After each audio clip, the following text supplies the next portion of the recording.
El siguiente mensaje, por el pastor Carlos Contreras, es una producción de la Iglesia Gracia Soberana de Ciudad Juárez. Voy a leer en 3 partes este último capítulo, porque son 3 partecitas del relato que creo que sirve mejor leerlo así. No lo voy a leer todo el capítulo, voy a leer la primera parte del 21 del 1 al 14.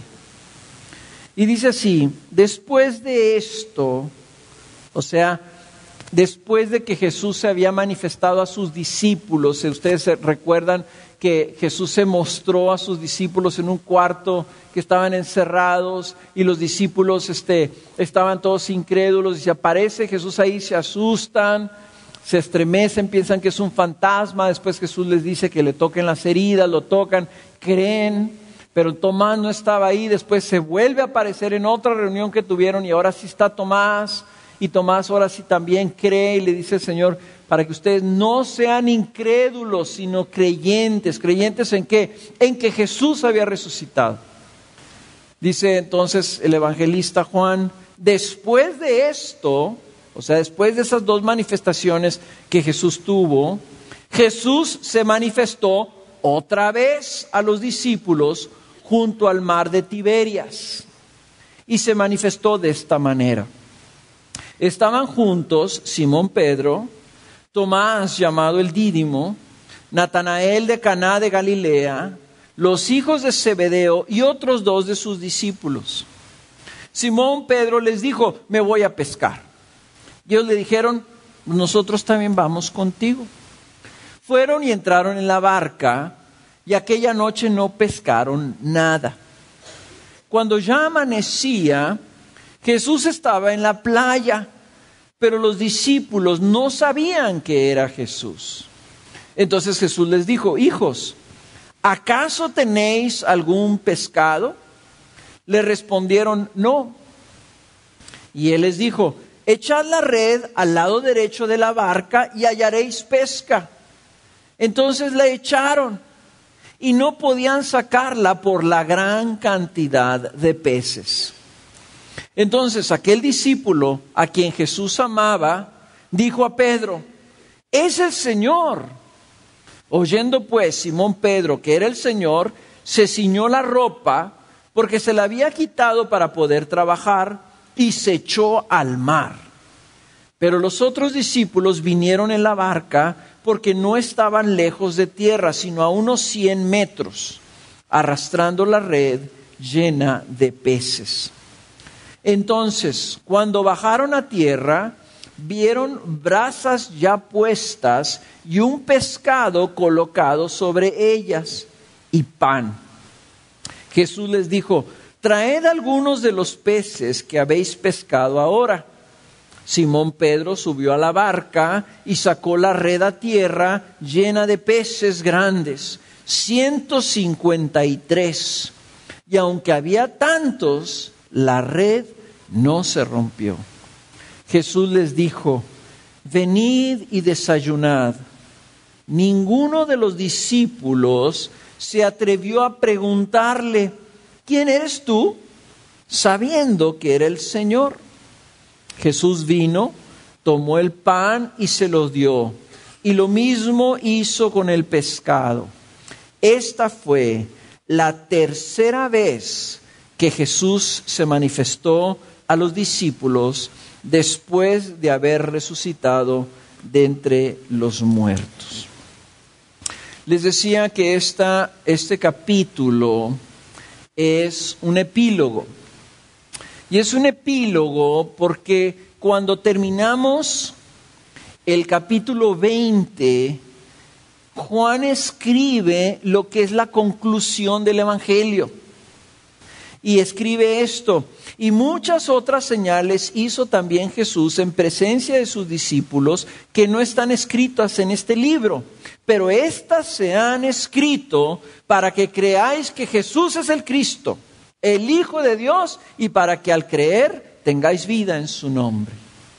Ahí está el propósito del libro, ahí está la conclusión del libro, ahí está el cierre del libro, y luego de repente empieza de nuevo. Después de esto, Jesús se volvió a manifestar. Entonces, es curioso porque es como si fuera un libro. Yo he leído muchos libros, en particular me gustaban las novelas clásicas, ¿verdad? De hace 100 años, de hace 200 años, la literatura clásica, la literatura latinoamericana de mediados del siglo pasado.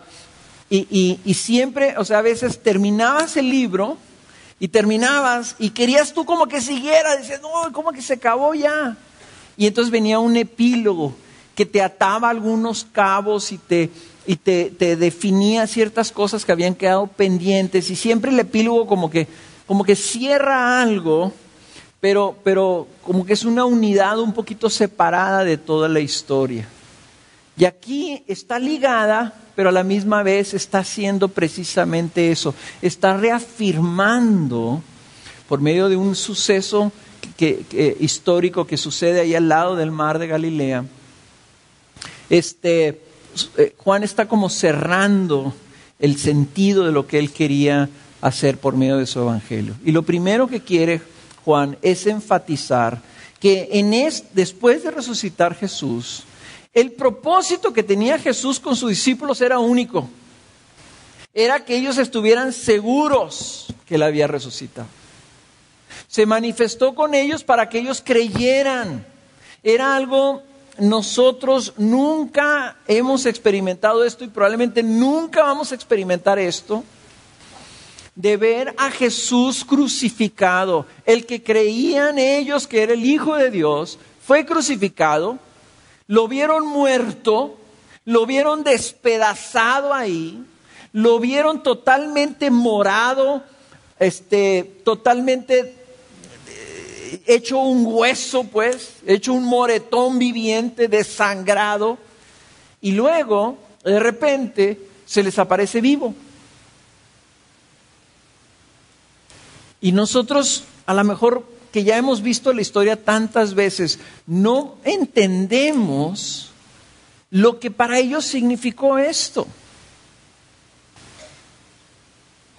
Jesús entendía que ellos iban a batallar y entonces se manifiesta a ellos en múltiples ocasiones. Es interesante esto, Jesús al resucitar ya no se queda a vivir con ellos como antes. Se manifiesta, está con ellos y luego por alguna razón como que se separa y luego se vuelve a manifestar y luego se vuelve a separar. En esta tercera ocasión se manifiesta con ellos en la playa.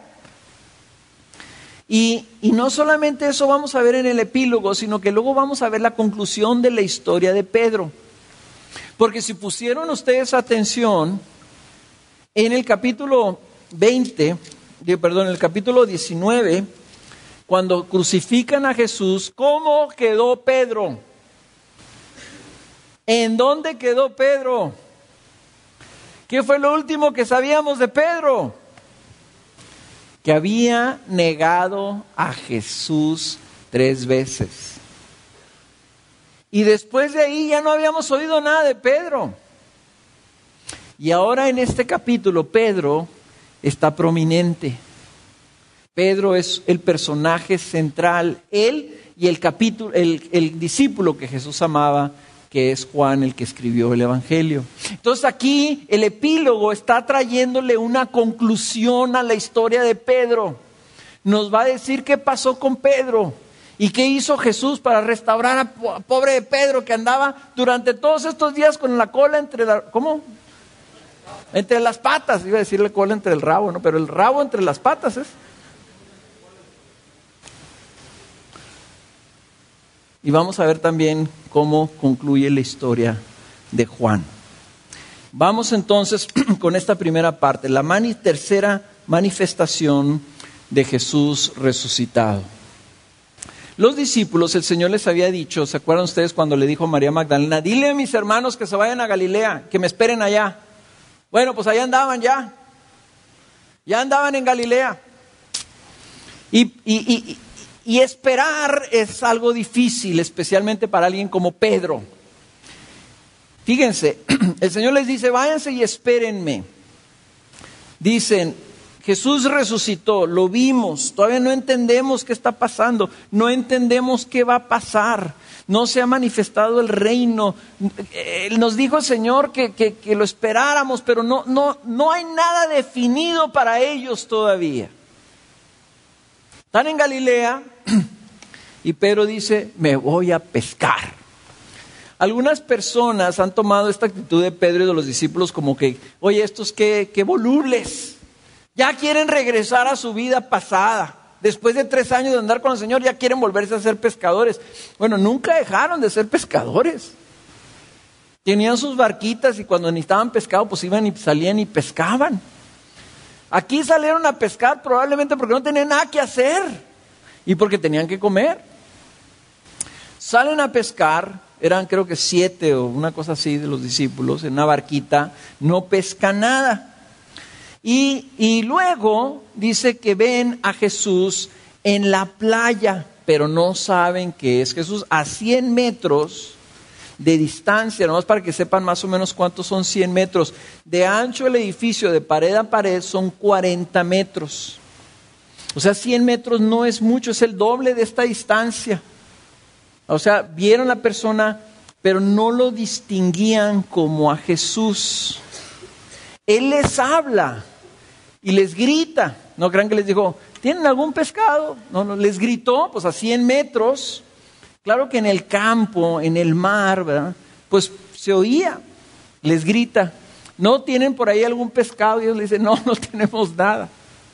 Y él les repite y les dice, oye, les contesta, les dice, echen la red en el otro lado. Y lo curioso es que estos pescadores experimentados, que ya una ocasión había sucedido esto antes y Jesús les había dicho, echen la red en el otro lado.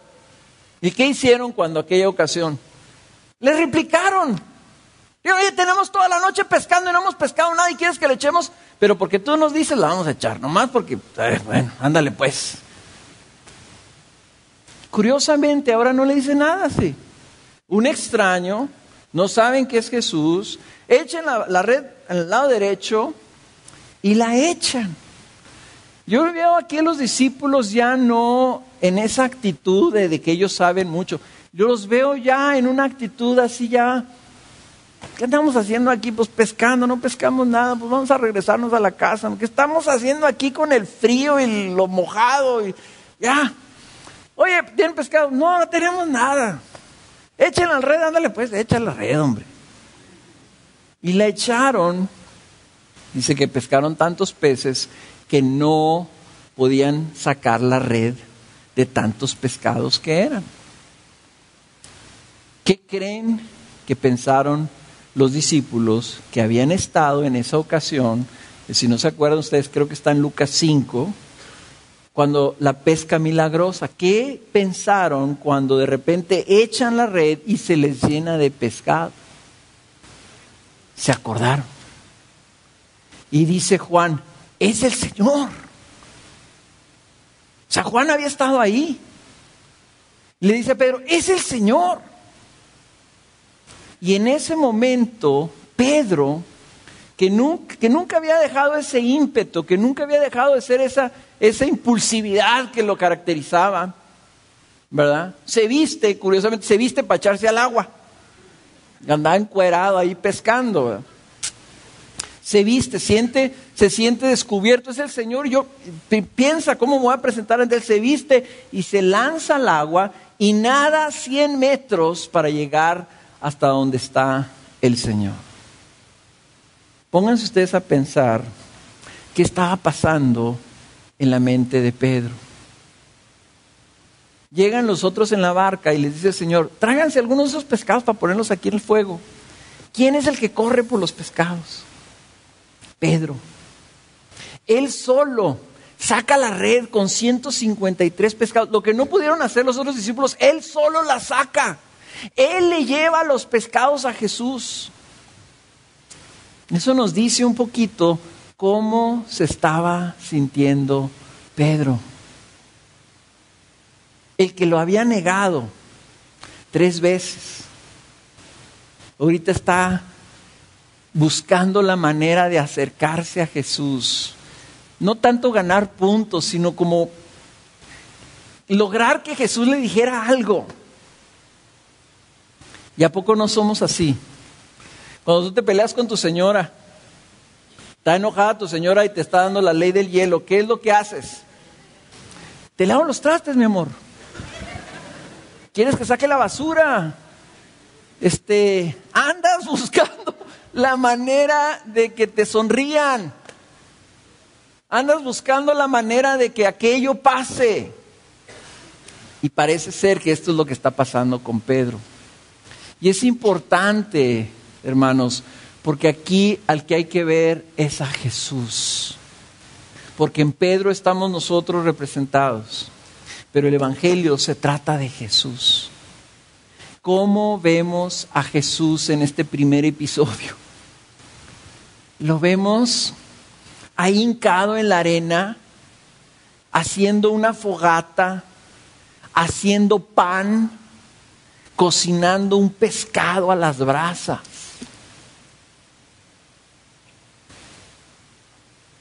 ¿Cómo lo habíamos visto hace unos capítulos? Lo habíamos visto sentado a la mesa, poniéndose de pie, quitándose su manto, arremangándose la falda, lavándoles los pies como un esclavo. Ese mismo Señor está ahora ya glorificado, ya resucitado, ya no oprimido, totalmente libre de toda esa cosa que colgaba delante de él, que era que iba a tener que morir y soportar la ira de Dios. Ya feliz Jesús de que todo eso ha pasado, pero lo vemos igual, sirviendo a sus discípulos. El que no vino para ser servido, sino para servir, lo vemos sirviéndolos de nuevo. No se les manifestó ahí en la playa, les dijo: hey discípulos, tráiganme un pescado, preparen, vamos a comer aquí, ustedes prepárenme algo. Él se puso a prepararles algo para que ellos desayunaran. Ese es nuestro Señor, que aún glorificado no ha abandonado su postura de siervo. Veíamos que el servicio no es algo que haces, sino es una postura que adoptas. Aún el Señor resucitado, manifestándose en su cuerpo glorificado, está sirviéndolos, preparándolos. Todavía en esos últimos días, a unas semanas de que se vaya en su asunción al cielo. La otra cosa que es importante a lo mejor resaltar aquí es el hecho de que juntaron 153 pescados y que uno de los discípulos se puso a contarlos. Pónganse ustedes a contar 153 pescados y se van a tardar un ratillo. Pero algo les maravilló de tanto que dicen: oye, pues ¿cuántos son? Pues no sé, pues cuéntalos. 153, todos los pescados son iguales. Es muy difícil contar pescados porque pues se ven todos iguales y así en un montón no los puedes contar, ¿verdad? Tienes que agarrar 1, 2, 3, 4, 5 y aventarlos a otro montón. Alguien contó los pescados y Juan anota que eran exactamente 153. Entonces muchas personas, si ustedes se ponen a estudiar el libro de Juan, a través de los 2000 años que tiene la iglesia, nunca ha faltado alguien que haya tratado de encontrar qué significa el número 153. Pues son 3 veces 50 más 3, entonces 3 y 3 y entonces 50 y si son 17, el número triangular del 17 es 3 y el 17, ¿qué quiere decir? Pues es 12 más 5 o sea, todo el mundo está tratando de encontrar qué quiere decir 153. Lo importante no es qué quiere decir el número 153. Lo importante es que eran 153. Que aquí tenemos un testigo ocular del hecho. Alguien estaba ahí y sabía exactamente el detalle de cuántos pescados pescaron. que cuando él dice que Jesús se manifestó ahí era algo que él había visto. Así como vio los 153 pescados, vio a Jesús cocinando. Y hay una cosa, si hay algo significativo en esto, es algo que Jesús les está tratando de mostrar a ellos. Hace otra mención el apóstol Juan de que la red no se rompió. ¿Por qué dice que la red no se rompió? Porque en Lucas, donde menciona la pesca milagrosa, dice específicamente que pescaron tantos pescados que la red se rompió. Entonces aquí ya hay una diferencia. La red no se rompió cuando estos pescadores pescaron. ¿Cuál es la diferencia? Que Jesús les había dicho que lo siguieran y que Él los iba a hacer pescadores de hombres. ¿Y qué es lo que sigue después de este incidente? Se acaba Juan, ¿y qué sigue? Sigue la asunción del Señor, sigue el libro de Hechos. ¿Por qué pusieron a Juan después de Lucas, cuando que Lucas es el que escribió Hechos? Porque Juan termina con este incidente de la pesca. En Hechos empieza con Jesús yéndose al cielo, la venida del Espíritu Santo y los discípulos saliendo a pescar hombres. Y la primera pesca, la primera red que echaron, se convirtieron 3,000 personas y no se rompió la red.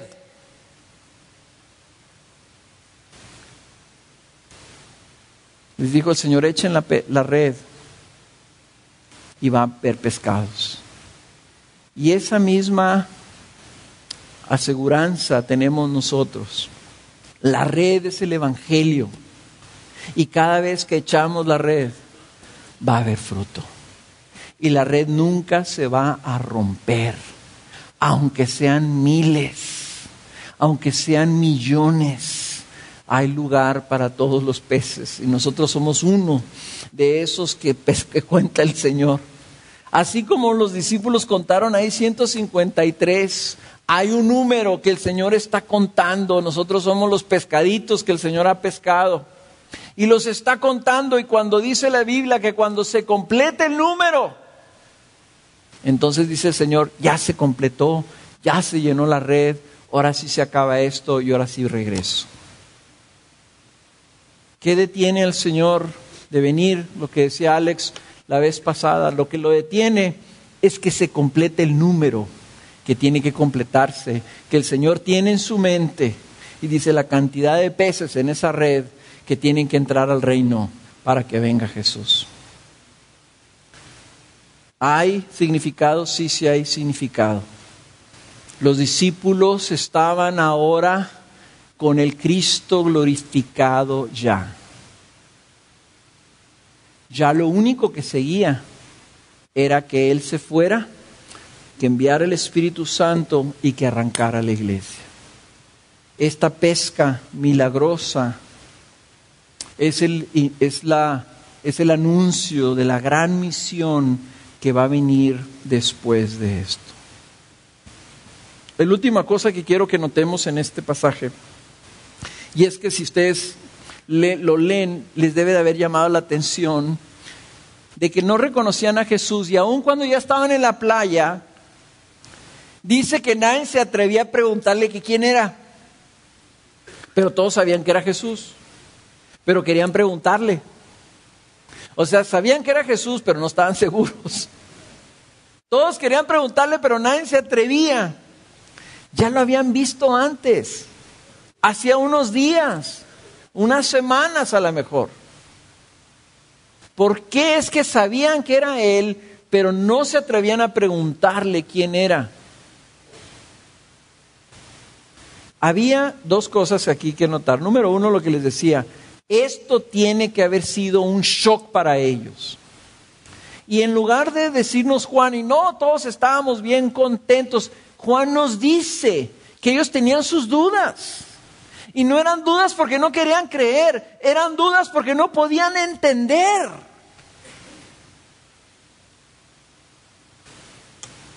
Todos querían preguntarle quién eres, aunque sabían que era el Señor. Y miren, en ese sentido, los discípulos no estaban muy diferentes o muy distantes de nosotros. Yo me puedo identificar porque yo he estado exactamente en la misma posición. Yo nunca he visto al Señor resucitado. Pero yo sé que está el Señor ahí, que el Señor me habla, que está delante de mí. Sé que es Jesús. Pero en mi interior quiero preguntarle, ¿quién eres, Señor? Déjame verte. Déjame conocerte. Y todos vivimos en esta dualidad en donde sabemos que Jesús nos salva, que nos habla, que está ahí, pero a la misma vez no sabemos. Lo conocemos, pero de una manera muy real, no lo conocemos.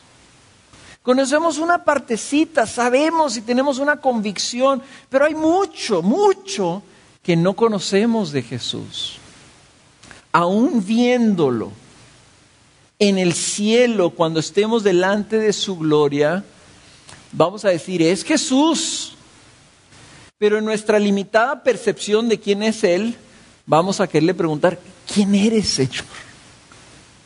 Y por la eternidad le vamos a estar preguntando, ¿quién eres, Señor? ¿Quién eres? Porque ya Cristo glorificado, Cristo en su cuerpo glorificado, ya no se amolda a nuestro entendimiento, a nuestra capacidad de poderlo encuadrar en algo. Y lo podemos estar viendo. Y podemos tener la convicción de que es Jesús y todavía dentro de nuestra mente dicen, no entiendo quién es este Señor. Esos son los discípulos. Así nos está presentando el Señor y así somos nosotros. Nunca podemos llegar a un conocimiento tan pleno que no tengamos todavía preguntas del Señor. Nunca vamos a poder llegar a un punto donde digamos, yo conozco a Jesús perfectamente bien. Nunca. Porque la única manera de conocerlo así es que nosotros fuéramos dioses. Y no lo somos y nunca lo vamos a tener.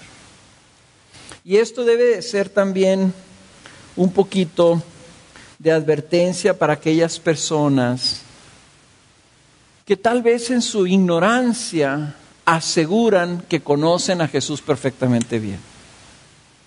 Aquellas personas que afirman que saben exactamente cuando Jesús les habla. Y que tienen la plena certeza. Hermanos, la fe no es el que nosotros digamos, es que yo estoy seguro. La fe es que nosotros podamos decir, Jesús, yo sé que eres tú, pero entiendo y veo, Señor, y reconozco que todavía no te entiendo. Así que ayuda mi incredulidad, ayuda lo que me falta, porque yo descanso en lo que entiendo y en lo que alcanzo a ver, y hasta donde alcance a ver, ahí voy a descansar, Señor. Esa es la fe. No en que nosotros tengamos una certeza y una seguridad que yo digo, yo sé que Dios me habló, y porque yo sé que Dios me habló, yo sé que esto y yo sé esto otro, y yo sé que Jesús nunca haría nada de esto, y yo sé que esto no puede ser de Dios, y yo sé. Cuidado. Cuidado. Porque estos hombres caminaron con Él 3 años. Lo vieron hacer todas las maravillas. Lo vieron resucitado. Les estaba hablando, lo tenían delante de ellos. Y todavía estaban pensando, ¿quién eres? Nosotros no somos mejores que ellos. Tengamos cuidado, hermanos, porque a veces sí nos topamos con personas que nos afirman cosas acerca de Jesús. Eso no es fe. Eso pudiera ser presunción.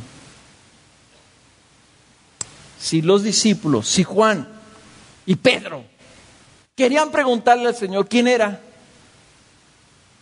¿quién soy yo para decir que yo no tengo dudas? Que yo no entiendo muchas cosas. que para mí todavía muchas cosas de la Escritura están ocultas. Lo poquito que sé, eso trato de hacer. Y hay muchas cosas que sabiéndolas no las hago. Así que lo que yo no sé, no me voy a meter a especulaciones, no me voy a poner a andar diciendo que el Señor va a venir en el año fulano de tal. No me voy a poner a decir que Jesús quiere esto y Jesús quiere aquello. Voy a tratar de ser humilde y decir, Señor, lo único que sé es que tú diste tu vida por mí. Creo que me has salvado, creo que tú has tenido misericordia sobre mi vida y en eso pongo mi vida y mi esperanza. Hasta el día de mi muerte, el día que vaya a partir yo de aquí, les puedo asegurar que por más fe que yo tenga, ese día va a haber un grado de incertidumbre a lo que va a pasar. Y eso es parte de nuestra dependencia de Dios. Amén. Juan 21, vamos a leer del 15 al 19.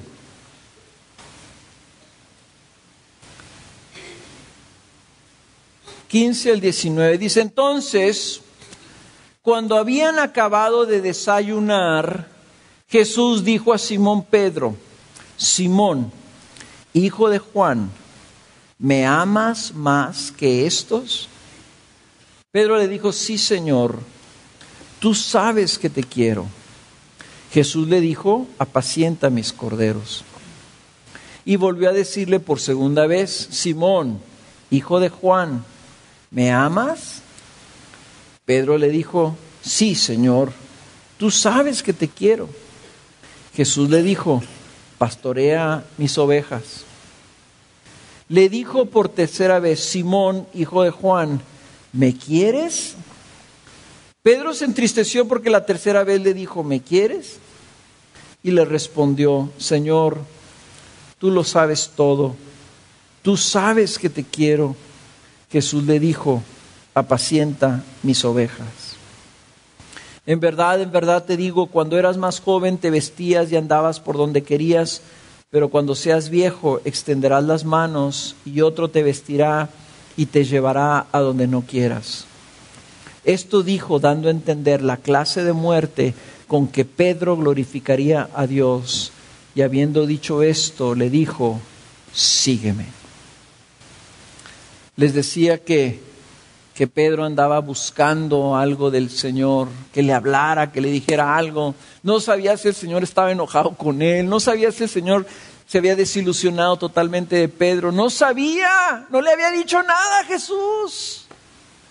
El único que sabía es que lo había negado 3 veces. Y no sabía qué pensaba Jesús de eso. Entonces aquí Jesús les sirve desayunar, comen, y le pregunta a Pedro, Pedro, ¿me amas? Y Pedro ya no le contesta como antes.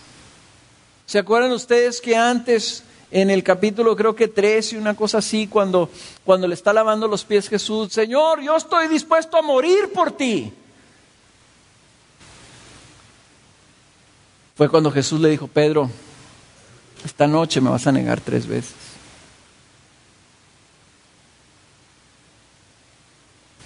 Ahora le pregunta el Señor, Pedro, ¿me amas?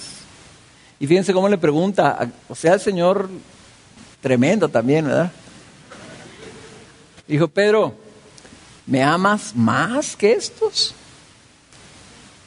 Porque Pedro le había dicho que lo amaba más que ellos. Que él estaba dispuesto, aunque todos lo dejaran, él no lo iba a dejar. Él podía morir por él. Entonces Jesús ahora le dice, Pedro, ¿me amas más que estos? Y la contestación de Pedro es una contestación humilde. Dice, Señor, tú sabes que te quiero. En otras palabras, tú sabes lo que hay en mi corazón. Tú conoces los corazones de los hombres. Tú puedes saber, Señor, si te quiero o si no te quiero. Ya no confío yo en mis palabras ni nada, Señor. Confío en lo que tengo por dentro que tú puedes ver. Y la respuesta del Señor es, apacienta mis ovejas. 3 veces le pregunta. 3 veces la respuesta del Señor es similar. También aquí ha habido mucha especulación, porque en sus Biblias, si compraron ustedes una Biblia de estudio, se van a dar cuenta que el Señor las 2 primeras veces que le pregunta a Pedro que si lo ama, usa la palabra agapao,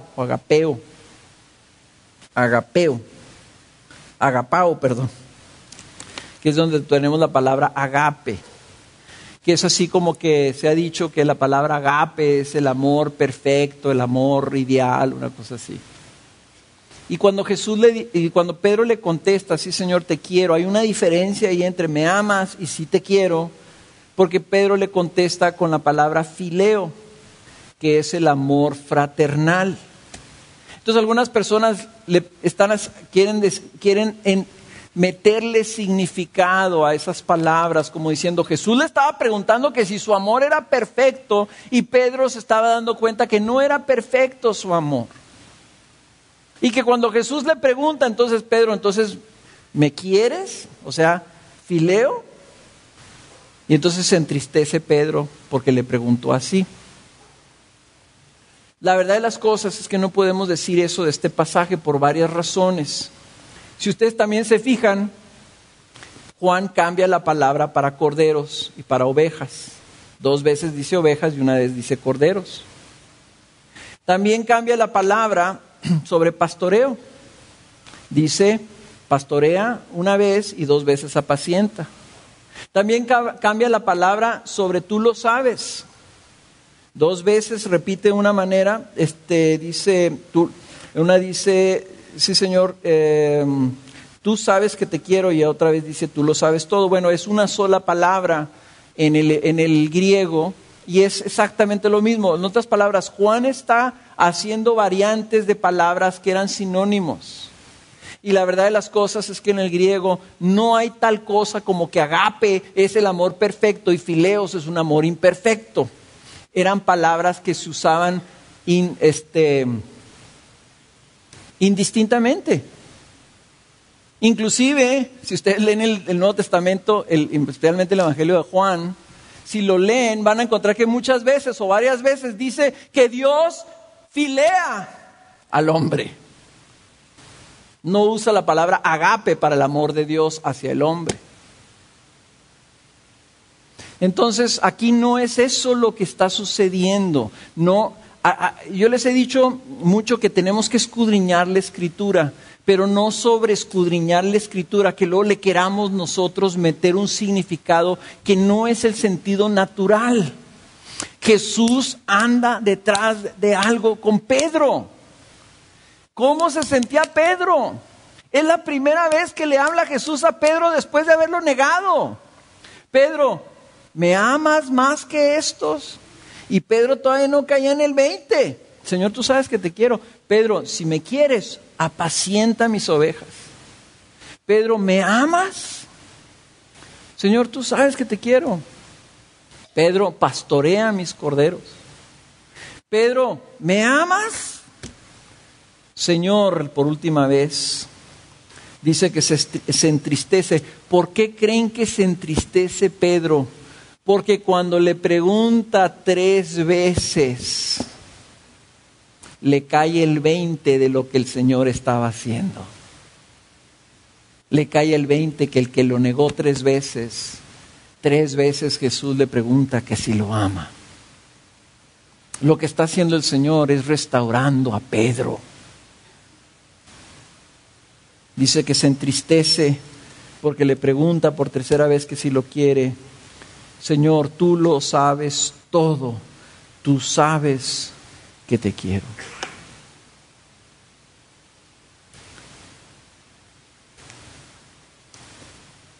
Si el Señor le está diciendo estas cosas es porque el Señor no solamente quería a Pedro que supiera que lo perdonaba, sino que no había cambiado nada de la intención de lo que el Señor le había dicho a Pedro. Jesús le dijo a Pedro, Pedro, tú tienes las llaves del reino, tú tienes las llaves de la iglesia. Y efectivamente fue Pedro el que abrió la puerta a la iglesia, el que abrió la puerta, el que predicó el evangelio por primera vez cuando se convirtieron esas 3,000 personas. Después abrió la puerta para que el evangelio entrara a los gentiles y nos llegara a nosotros. Entonces aquí le está diciendo Pedro, no ha cambiado mi intención, quiero que pastorees mis ovejas. Lo está comisionando, le está diciendo, no te desanimes, viejo. Ok, me negaste, te perdono. ¿Me amas? Sí te amo, Señor. Ok, estamos en lo mismo, pues. Entonces ahora quiero que me demuestres que me amas haciendo esto. Cuida de mis ovejas. Y aquí entra entonces la misión del Señor para los discípulos, diciéndoles lo que yo quiero que ustedes hagan es que pastoren, apacienten, cuiden a mis ovejas. ¿Qué significa apacentar? Significa que les lleves de comer, que les lleves a donde está la comida, donde está el zacatito. Pastorear significa que los lleves al pasto. Señor le está diciendo a Pedro, Pedro, esto es lo que tienen ustedes que hacer, no solamente ir y predicar el evangelio, sino a la hora de hacer los discípulos sepan, esas son mis ovejas. Y mis ovejas lo que necesitan principalmente es que les den de comer. Hermanos, este pasaje es muy oportuno. ¿Por qué vamos a cambiar la dinámica de los grupos de casa? Porque muchos de ustedes están bien flacos.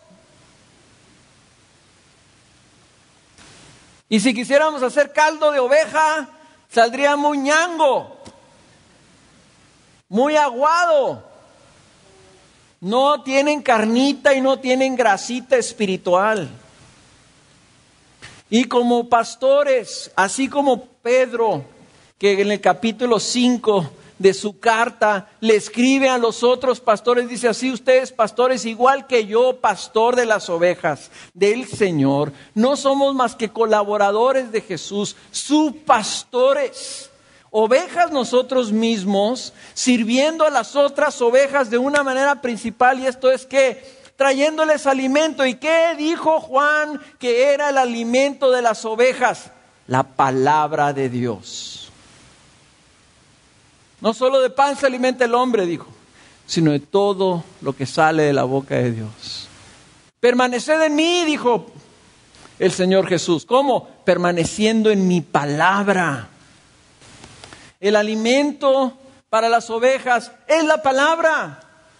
Entonces, si nosotros notamos debilidad en las ovejas, lo que necesitamos hacer no son programas, vamos a cortar programas, vamos a quitar cosas para que las ovejas puedan comer. Si tú estás flaco espiritualmente, lo que necesitas hacer es comer. Así que vas a venir los domingos y vas a recibir una buena dosis de palabra y te vamos a dar tarea. ¿Por qué? Porque necesitas seguir comiendo. Porque no basta si nomás comes una vez a la semana. Estás anoréxico si nomás comes una vez a la semana. Vamos a dar tarea y te vamos a alentar a que leas tu Biblia y luego te vamos a pedir, ve a un grupo con otras ovejas flacas también y coman. Oye, es que me gusta a mí mucho el grupo. Oye, qué padre, es que nos la pasamos bien suave y platicamos. Qué bueno que platiquen, pero la plática no alimenta. Lo que alimenta es la papita. Por eso es que les pedimos que vengan los anfitriones y las esposas, porque gracias a Dios por nuestras esposas. Porque vamos a necesitar los que vamos a ser líderes de grupos, vamos a necesitar que las esposas nos estén diciendo, oye viejo, ya vamos 20 minutos de hablando puras tonterías. ¿Cuándo vamos a entrarle a la papita? A lo mero bueno. Y a lo mejor el anfitrión también me dice, ¿saben qué? Ya estuvo bueno, ya recojan aquí los lonchecitos y ya vamos a sentarnos. Lo importante es que todos cuidemos el que las ovejas coman. Entonces puede ser que a algunos de ustedes no les gusten los cambios. Puede ser que algunos de ustedes no estén de acuerdo que los hayan dejado fuera de un grupo. Puede ser que a ustedes no les guste que van a tener que inscribirse en un grupo donde no conocen a nadie.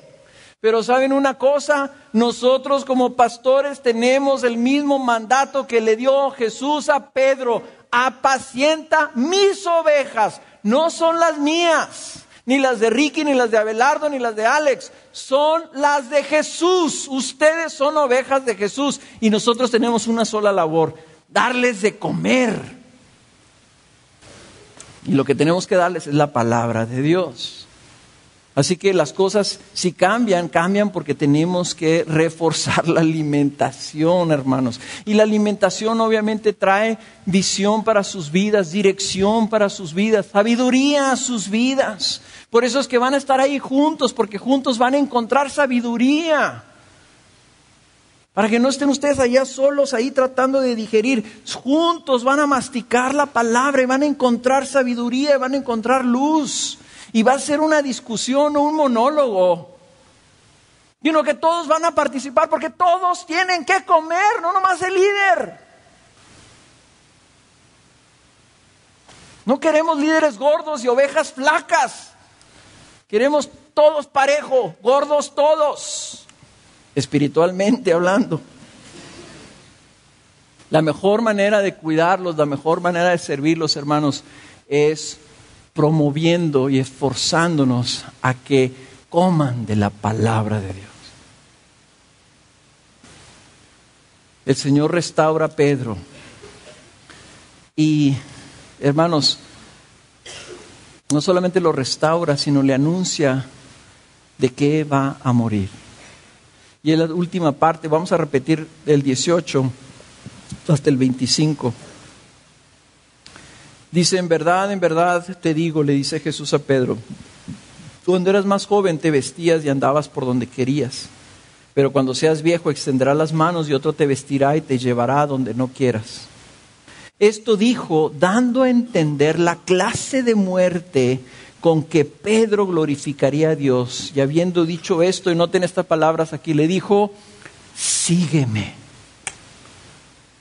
Pedro, volviéndose, vio que le seguía el discípulo a quien Jesús amaba, el que en la cena se había recostado sobre el pecho de Jesús y había dicho, Señor, ¿quién es el que te va a entregar? Entonces Pedro, al verlo, dijo a Jesús, Señor, ¿y este qué? Jesús le dijo, si yo quiero que él se quede hasta que yo venga, ¿a ti qué? Tú sígueme. Por eso el dicho se propagó entre los hermanos que aquel discípulo no moriría. Pero Jesús no le dijo que no moriría, sino si yo quiero que se quede hasta que yo venga, ¿a ti qué? Este es el discípulo que da testimonio de estas cosas y el que escribió esto, y sabemos que su testimonio es verdadero. Y hay también muchas otras cosas que Jesús hizo, que si se escribieran en detalle, pienso que ni aún el mundo mismo podría contener los libros que se escribirían. Se concluye el libro y se concluye con una restauración de Pedro total. Pedro, ¿me amas más que estos? ¿Saben una cosa? Probablemente Pedro amaba a Jesús más que los otros discípulos. Porque Jesús le dice, ¿sabes qué, Pedro? Pacienta mis ovejas, y le dice, sígueme.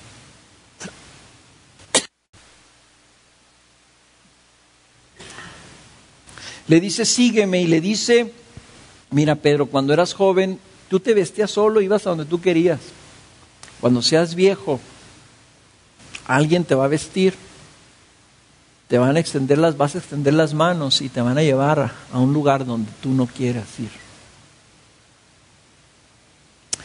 El Evangelio de Juan se escribió como 40 años después de que resucitó el Señor Jesús. 40 y tantos. Cuando Juan escribió este evangelio, Pedro ya había muerto.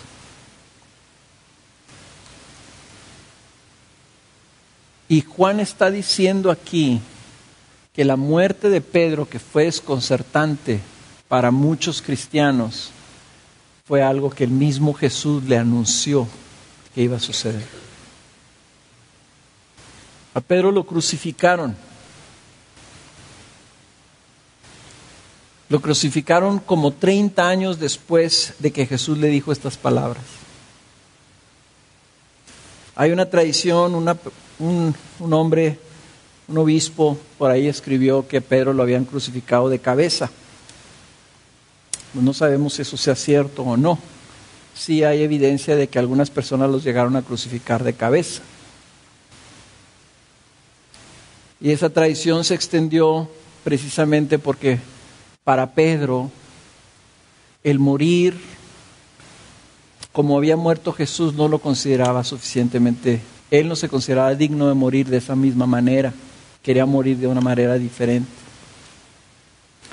Pero lo que sí sabemos, y lo vimos también, la manera como Pedro considera el sufrimiento cuando escribe su carta y les dice, consideren cuando ustedes sufran como algo digno de regocijarse porque Cristo les está permitiendo que participen de sus sufrimientos. Para Pedro morir por Cristo era ser igual que Jesús, participar de lo mismo que participó Jesús.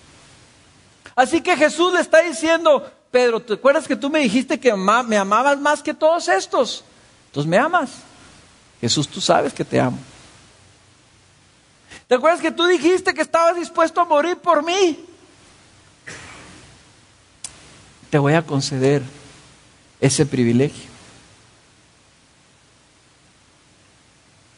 Y vemos a un Pedro restaurado y también transformado. Pedro no se le doblaron las rodillas para entregar su vida por Jesús. Y Pedro salió a predicar el Evangelio como Jesús le había encargado. Y Pedro siguió a Jesús. Y fue fiel y lo obedeció y cumplió la misión que Jesús le encargó. Lo bonito de esto, hermanos, es que Jesús restaura a sus siervos, a sus discípulos caídos. Cuando tú y yo fallamos, casi siempre pensamos que al fallar Dios nos va a quitar lo que nos ha dado, como un castigo, como una pena. ¿Me fallaste? ¿Me fallaste? ¿Me negaste? ¿Me ofendiste? ¿Sabes qué? Lo que te había dado, ven para atrás. Así somos nosotros. En Navidad le regalamos a nuestros hijos un regalo y luego en enero se portan mal. ¿Y qué hacemos? ¿Sabes qué? El regalo te lo voy a quitar. Bueno, el que da y quita.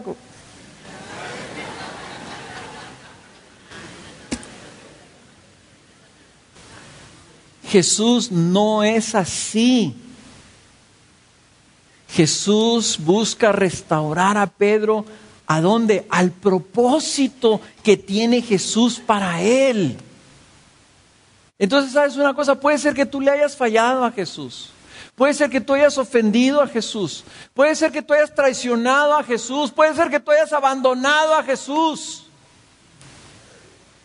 Entonces, ¿sabes? Cuando vengas a pedirle perdón a Jesús, ven y pídele perdón a Jesús y dile, Señor, quiero que me restaures al propósito que tú tienes para mi vida, aunque yo haya sido un tonto, me haya alejado. ¿Sabes qué? Regrésame a ese lugar. Déjame seguirte sirviendo y déjame seguirte. Y si tú tienes un camino para mí, Señor, eso lo quiero. Porque lo vemos con Pedro, el que lo negó, terminó dando su vida como el Señor así lo tenía. Y sobre esos mártires está plantada la iglesia. Y aquí Juan lo escribe porque probablemente para muchos de esos cristianos, cuando vieron que crucificaron a Pedro, muchos de ellos también murieron. Y debe de haber sido un shock, así como fue cuando le cortaron la cabeza a Pablo, o cuando le cortaron la cabeza a Santiago, el hermano de Juan. Pero Juan les dice, quiero que sepan que Jesús le dijo a Pedro que iba a morir. Y no anden diciendo que yo no me voy a morir, porque Jesús no dijo eso. Porque ya estaba viejito Juan cuando escribió esto. Digo, no anden diciendo que yo no me voy a morir, porque ya habían muerto varios otros. Probablemente la mayoría de los discípulos habían muerto y Juan seguía vivo. Entonces algunos andaban diciendo, oye, es que Juan no se va a morir porque Jesús le dijo algo a Pedro que Juan no se iba a morir. Entonces Juan aclara aquí, no. Yo escribo esto para dar testimonio de Jesús. Jesús nunca dijo que yo no me iba a morir. Dijo, ¿y a ti qué, Pedro, si este no se muere? Tú sígueme. Y es el mismo llamado que recibimos todos, hermano. Próximo año, este es un nuevo año. Tenemos un año por delante. Nos gusta medir el tiempo. Bueno, tenemos 2012 por delante. ¿Qué va a pasar en 2012? No sabemos. ¿Va a ser un buen año o un mal año? No sabemos.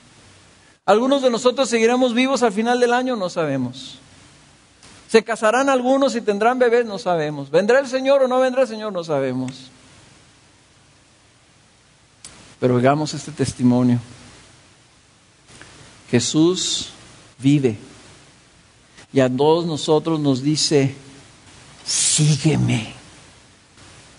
Ese es nuestro llamado para este año, que sigamos a Jesús, aferrados y agarrados de Él, siguiéndolo fielmente, hermanos. Perseveremos, perseveremos, perseveremos.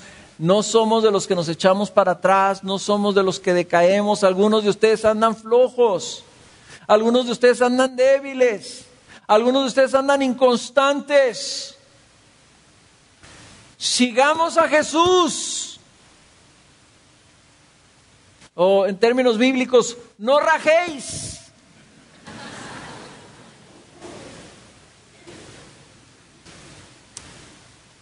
Es tiempo de apretarse el cinturón, de seguir adelante a la misión que el Señor nos tiene como congregación, como rebaño del Señor, a mantenernos pegados con Él. ¿A ti qué, Pedro? Si se queda o si no se queda, si se muere o si no se muere, tú sígueme. Y esa es la palabra que tenemos nosotros que traer aquí. ¿A ti qué? Pase lo que pase, que venga lo que venga, sea un buen año, sea no un buen año, sea difícil, no difícil, se mueran unos, no se mueran, se casen, tengan hijos. Tú sígueme. Como oveja, síguelo alimentándote. Eso es todo lo que necesitamos saber.